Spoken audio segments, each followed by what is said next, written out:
2020 Hyundai Elantra GT N-Line review: sufficiently sporty, slightly sedate.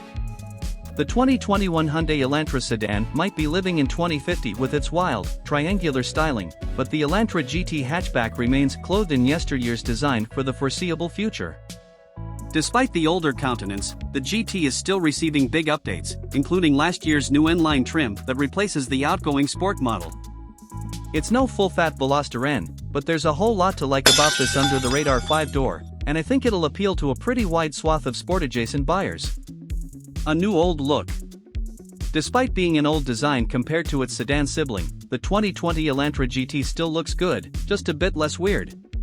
The grille is nicely proportioned, there's a pretty strong shoulder line riding to the back, and the rear end contains just enough creases to keep things interesting. The N-Line variant throws some slightly more aggressive baubles into the mix, like a new lip spoiler, black mirrors, 18-inch alloy wheels and angrier bumpers, but none of it is so shouty that you feel a little ostentatious on the road. Looking at you, Honda Civic. The Elantra GT's interior also stays close to its non-sporty roots.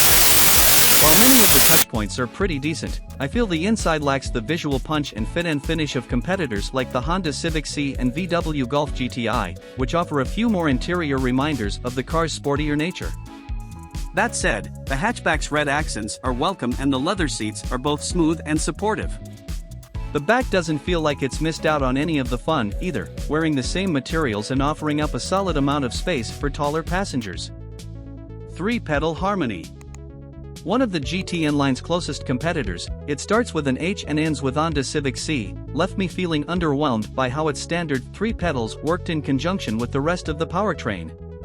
There's no such problem present at Hyundai, though. The GT N-Line's clutch pedal is weighty and communicates its bite point with actual feeling, making shifts easier and more predictable than the Honda.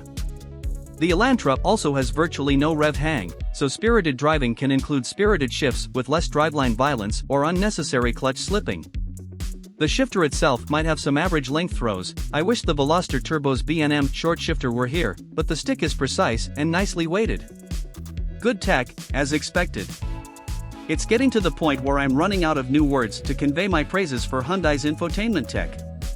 It's been great for years, and even with minimal changes as other OEMs roll out flashy new get-ups, it continues to be great in the Elantra GT N-Line. Its 8-inch touchscreen is perfectly sized for the interior, and the dedicated home screen lets me get all the info I need at a quick glance, and one touch, or button press, is all it takes to move to a screen specific to navigation or music. Apple CarPlay and Android Auto are both included, running through the front USB port tucked into the center console. How I'd spec it. The 2020 Hyundai Elantra GT N-Line carries a starting price of $23,500, with my tester ringing in at $24,590 after $955 for destination and $135 for carpeted floor mats. No options are available for the manual model beyond those silly dealer accessories, either. Considering I take the manual over the DCT any day of the week, this is how I'd spec it, I guess, although I'd probably pick white paint so the black exterior trim pops more. Down to brass tacks. If a mid-priced sporty car is what you're after, there are some excellent options on offer. The Subaru WRX brings all-wheel drive into the equation, but the driveline is a little harsher, and while the interior is about on par with Hyundai's, it's only available as a sedan. The Honda Civic C has both coupe and sedan form factors, and it fits like a glove on back roads, but its overly light N-Num clutch pedal is the absolute pits. The VW Golf GTI is the perennial segment darling, but its starting price is nearly $6,000 above the Hyundai, and I don't know if the superior fit and finish is worth that, even if the plaid seats might be. Consider the 2020 Hyundai Elantra GT N-Line to be a slightly more adult version of the WRX, GTI, or C.